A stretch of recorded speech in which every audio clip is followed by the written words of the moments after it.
홍릉탄을 보면은 홍릉숲에 군데의 길이 이름이 나 있는 걸 볼 수가 있어요. 천연의 숲길도 있고, 그다음에 황후의 길, 또 하나는 뭐 문배나무의 길, 뭐 두 가지가 있는데 고 선생님이 다 기억을 못해요. 여러 가지 길이 있는데 그 중에서 황후의 길은 왜 황후의 길이라고 이름을 지었을까요? 자, 우리가 역사적인 배경을 생각하면 황후의 길을 따라서 가다 보면은 뭐가 나올까? 황후가 나와? 명성황후의 능터인 홍릉터가 나오는 거예요. 그래서 홍릉터 길을 가기 위해서 이제 쭉 황후의 길을 걷다 보면은 오른쪽으로 어정이라고 해서 이제 우물이 보이는데, 그러면 그때 당연히 고종 임금님도 현재도 여기에 왔을 때 우물 쪽에 와서 더우면서 우물 물도 좀 마시고 쉬었다 가시고 했겠죠. 그런데 여러분 생각해 보세요. 그때 우리가 그 일본이 막 옥죄이고 막 그런 시기에 황제가 황후의 무덤을 찾아와서 우물에 안에서 물을 마시면서 어떤 생각을 했을까요? 정말 바람 앞에 촛불 같은 이러한 나라를 느끼면서 굉장히 많은 고뇌를 했을 것 같아요. 그죠? 그렇죠. 그래서 이제 어정을 나와서 좀 더 올라가면은 계단이 있어요. 근데 우리가 이제 거기 답사를 가다 보면은 계단을 올라가는데, 사실 그 계단은 뭐냐면 그 왕릉을 만들 때 큰 게 언덕이 있잖아요. 여러분 그 동구동에 가봤다 그랬잖아요. 그죠? 그 언덕을 올라가면 그 터가 있어요. 그래서 여러분들이 지금 현재는 왕릉터를 보기 쉽게 하기 위해서 계단을 만들어서 이제 올려놨는데, 자, 그 계단을 타고 올라가면은 진짜 이렇게 황후의 홍릉터라고 표시가 돼 있어요. 그럼 이제 요 끝나 한번 가보세요. 근데 거기는 자, 무덤을 처음엔 이 그 명성황후의 홍릉이 여기에 없을 뻔했어요. 원래 동구릉 쪽에. 그러니까 그 고종 임금님이 아간 파천으로 러시아 공사관에 있을 당시에 그때 김홍진 내각이 명성황후의 능을 저기 동구릉, 이름을 쑥능이라고 해서 거기 이제 조성하고 있었던 거예요. 그런데 아간 파천으로 돌아온 다음에 임금님이 아니야, 나의 부인인 이 명성황후를 더 좋은 곳에다가 나는 묻고 싶어 해서 다시 홍릉에다가 아주 잘 묻어놨대요. 근데 이 홍릉의 주사는 뭐냐면 이제 천장산이에요. 천장산 밑에다가 아주 멋있게 이렇게 만들어놨는데, 정말 고종 임금님은 부인을 생각하는 마음이 진짜, 그러니까 그때 당시 일본에 의해서 시해당하고 정말 그 모습을 보면서 지켜주지 못한 남편 입장에서 너무 가슴 아프겠죠. 그죠? 그런 일이 벌어진 거예요.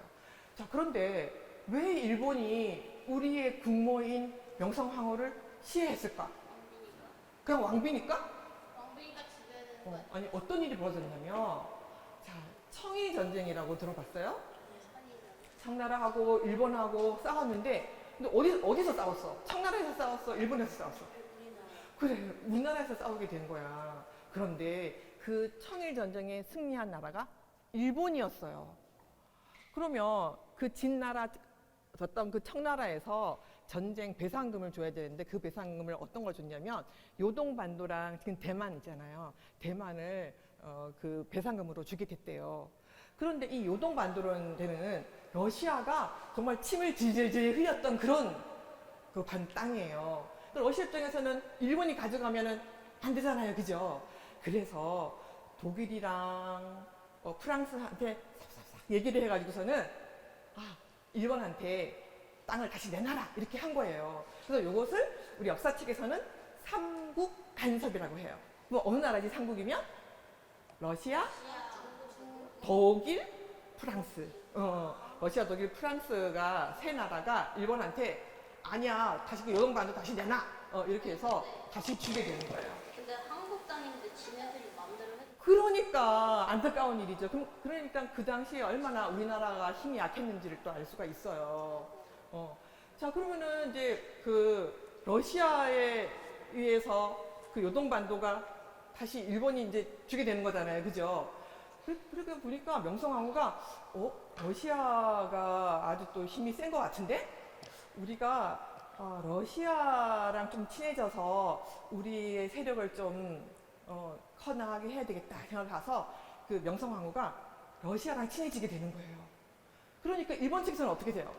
러시아랑 친해지면은 자기네 입지가 좀 약해지잖아요. 그러니까 안 되겠는데 우리는 이거 어떻게 했을 것 같아? 다른 지역을 찾아서 다른 지역을 센 나라를 센 나라를 찾아서 같이 친해졌어. 그게 아니라 그 명성황후가 아무래도 그때는 고종임금님과 같이 굉장히 그러니까 외교적으로도 왕비님이 좀 정치를 같이 했었나 봐요. 그러다 보니까 그 일본 입장에서 아니 되겠습니다 이러면서 명성황후를 죽여야 되겠습니다 이렇게 했지 그죠? 그렇게 해서 명성황후가 시해가 된 거예요. 이거 정말 말도 안 되는 거예요 그죠? 그럼 그렇게 보면 그 상황이 얼마나 우리나라가 정말 약소한 나라였으면 일본이 우습게 알고 우리나라의 국모인 왕비를 시해를 했겠어요. 그죠? 자, 그럼 또 이거 보세요. 그럼 명성황후가 봤을 때 얼마나 대단한 분위기였길래 이렇게 명성황후를 시해하면 일본이 자기네가 더 이득이 있을 거라고 생각했을 정도로 명성황후를 시해한 그 이유가 그리고 굉장히 또 명성황후가 똑똑했을 거 아니에요. 그죠? 그 명성황후에 대한 얘기를 좀 하다 보면은 명성황후는 16세에 왕비로 책봉이 돼요. 그런데 안타깝게도 왕비로 왔는데 고종임금님이 찾아오질 않는 거예요.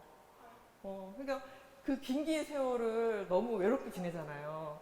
그런데 아니나 다를까 또 고종임금님과 그 상궁 사이에 벌써 아들이 또 생겨나게 되는 거예요.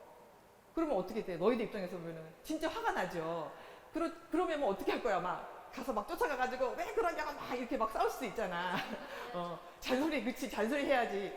그런데 왕비는 꾹꾹 참고 어떤 방법으로 그걸 가라앉았냐면은 독서를 하면서 그 책이 뭐냐면 중국의 아주 고서 역사책인데 춘추자전이라는 30분짜리 역사서를 보면서 그 내용에는 위인들의 이야기들 그런 이야기가 많이 나와 있대요. 그러니까 원래 아주 타고난 총기를 가지고서 아주 난세의 지략가로서의 그 발판을 이때 마련을 하는 거예요. 그런데 그 왕비님이 그러니까 고종임금님이 22살이 됐을 때 그때 어떤 일이 벌어지냐면 사실 이때 그 전까지는 고종임금님이 직접 통치를 하지 않고 고종임금님의 아버지인 그렇지 흥선대원군이 조선을 통치를 하고 있었어요. 그런데 이제 나이가 22살이나 됐으니까 직접 통치를 해야 될 거 아니에요. 그죠? 그래서 이때 왕비랑 고종이 뜻을 합쳐서 그 유생들의 상소를 올리게 해요. 그러니까 최익현이라는 상소를 혁현이라는 분한테 상소를 올리게 해가지고 아주 이게 대원군이 정치에서 하야하게끔 만들게 되는 거예요. 근데 이 고종임금님은 이 명성황후한테 정치적이라든가 외교적으로도 굉장히 많이 의존을 했대요. 그런데 이렇게 믿고 의존하던 명성황후가 어떻게 돼요? 일본인에 의해서 시해가 됐으니까 얼마나 가슴 아프겠어요. 그죠? 그래서 나중에 이제 그렇게 고종임금님이 이 왕릉을 이제 자주 찾아왔대요.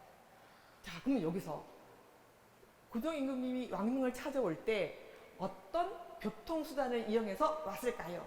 자, 이제 이거는 선생님이 이제 그 주관식이 아니고, 1번, 뭘 타갔을까? 가마. 2번, 마차. 3번, 자동차. 4번, 전차. 뭘까요? 제일 아닌 것 같은 전차를. 제일 아닌 것 같은 전차? 근데 그게 맞는 거네요. 제일 아닌 것 같았어요. 1899년에 처음으로 전차가 이제 개통이 되는데 이거는 원래 이 동대문구가 지대가 좀 낮아가지고서는 땅이 굉장히 질퍽질퍽했대요. 그렇게 질퍽질퍽하니까 임금님이 오시기에 조금 더디게 되겠죠. 그때 그 미국의 전기업자가 임금님한테 또 이렇게 얘기를 했겠죠. 황제 폐하? 어쨌든 꼬불꼬불하게 어떻게 얘기를 하지? 여기 땅이 너무 안 좋은데 전차를 놓으면은 아주 편하게 오실 수 있을 것입니다. 하고 이렇게 말씀을 드렸대요. 그랬더니 이제 그렇게 해서 어디서부터냐면 도니문에서 이 홍릉까지 이게 전차가 놓이게 되는데 이게 홍릉선이 전차 첫 번째가 되는 거예요. 첫 번째로 개통한 전차가 되는 거죠. 그러면서 그 다음에 우리가 지금 전처 1호선은 어디죠? 청량리선이 전처 1호선이죠. 그죠? 청량리가 일본 그거 임금님이 그러니까 그렇죠. 지금 옛날에도 그러니까 이 전철 그게 그러니까 돈이문에서 홍릉까지 가는 거였어요. 그때 첫 번째 전차가 생긴 거고. 그런데 또 이 전차를 놓은 이 배경에는 어떤 의도가 숨어 있었냐면은, 그러니까 명성황후를 시해하고 난 다음에 임금님이 가는 이 달리는 이 전차를 보면서 백성들이 그 항의 의식을 가지게끔 하는 그런 의도도 있었고, 그리고 이 전차가 지나가는 데가 종로를 지나가요. 그래서 우리 경제 부흥의 목적도 있었다고 해요. 자, 이렇게 전차들이 놓이고 교통이 편리해지면 어떻게 돼? 사람들이 많이 모이게 되죠. 많이 모이고 그러다 보니까 또 저기 시골에서 사람들이 모여가지고 여기에 터전을 마련하게 되는 거예요. 이렇게 그렇지. 그래서 수도권이 되는 거죠. 자, 그러면 지금의 우리 청량리는 어때요? 대도시. 대도시죠. 자, 우리 청량리, 그러니까 전에는 우리가 전차가 다니고, 우리 전철 1호선이 다니고, 더더구나 또 지금 우리가 뭐야? 기차가, 빠른 기차, KTX, 그다음에 SRT, 그리고 여러분 2022년에는 부산까지 가는데 3시간 정도밖에 안 걸린대요. 최고속 열차가 생긴대요. 이런 정도로 교통의 요지가 되는데, 자, 이렇게 교통의 요지가 되니까, 자, 전국 방방곡곡에서 각종 특산물이 막 올라오겠죠. 그러니까 상업의 메카, 그러니까 상업의 성지가 되는 것이죠. 이렇게 청량리는 그러니까 옛 정치를 담고 있고, 그죠? 그리고 이제 우리 도시 시민들의 삶의 터전이 되는 그러한 기둥이 되는 그런 곳이 청량리예요. 그러니까 이 청량리 이쪽은 고종 황제가 항우를 생각하며 마음의 길이 있었던 곳이고, 그리고 또 여기는 아픈 비운의 역사도 갖고 있고, 희망의 역사도 갖고 있고, 그다음에 치유의 역사를 가지고 있는 이러한 홍릉숲과 청량리예요. 자, 우리가 여러분 여기에서 이 명성황후의 이름도 기억하고 그 왕비의 삶을 또 우리가 더 잘 알아서 우리는 더 이상 또 외세로부터 침략을 받지 않고 더 강한 나라를 만들어야 되겠죠? 네. 네.